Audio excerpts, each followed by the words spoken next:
Charlie D'Agata is in Erbil, Iraq, and joins us by phone. Charlie, I want to go first to the question that you asked Secretary Carter about the personal email use, because I think what was so striking about that is here the two of you are in the war theater. And I know, Charlie, you've done some remarkable reporting about the fight against ISIS and the coalition efforts against ISIS. But for the Defense Secretary of the United States of America to be answering a question in Iraq about email use, what was your sense of how the secretary is perceiving that issue? Because he seemed to be very open about answering that question when you posed it to him. Well, yes, well, thank you, by the way. Well, it was a real moment. There we were out on an airfield, and it certainly took me by surprise. I had a list of questions I wanted to talk to him about U.S. force presence here and what it means, and there we are discussing these needs. And as you said, this is the Secretary of Defense. And what it seemed to me is that he had a relatively well-rehearsed answer. Of course he knew we were going to discuss that. It was the first thing we did discuss.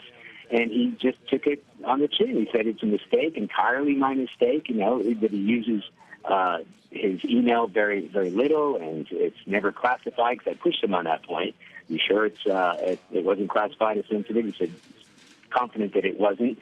I even said, weren't you even aware it may have been in violation of department policy? And he said, yeah, he was warned by lots of people along the way. And he even continued to use his personal account after the controversy about Hillary Clinton and her email issues blew up. So, yes, as you pointed out, this isn't just an ordinary human being. This is the Secretary of Defense in northern Iraq, who may have, by his own admission, not kept up his absolutely strict standards when it comes to cybersecurity.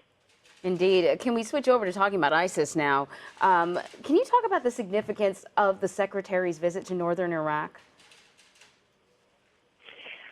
Yeah, well, I think we have to look at it from two ways. First of all, he is here to reinforce the U.S. forces in Baghdad, which was in yesterday, and now in northern Iraq. The hundreds that are here in northern Iraq and the thousands that are in Baghdad, and you can tell me how many are across the border in Syria, and to try to boost morale and to talk to them about how the situation is on the ground. But he's also here really to try to convince, on one side, the Iraqis to, in his words, accelerate the fight against ISIS, and at the same time trying to get information back, which, having been there myself, is hard to do, about the U.S. Special Operations Forces in Syria, where they are trying to gather a group of individuals and fighters, native Kurdish and active fighters, to take on ISIS. But the big problem, as I pointed out in that interview, is we've been speaking to the commanders, and yes, they understand it's about coordinating thousands of forces, and they understand it's about training, and they're okay with that. But what they need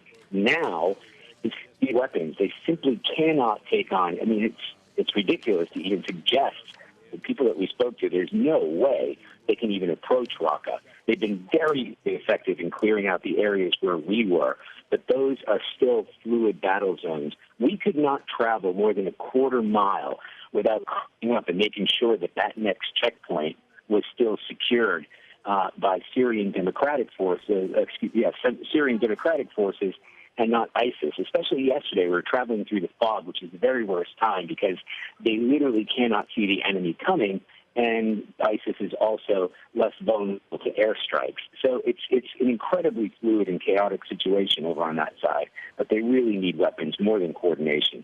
All right, Charlie D'Agata on the phone in Erbil, Iraq. Thank you so much, Charlie.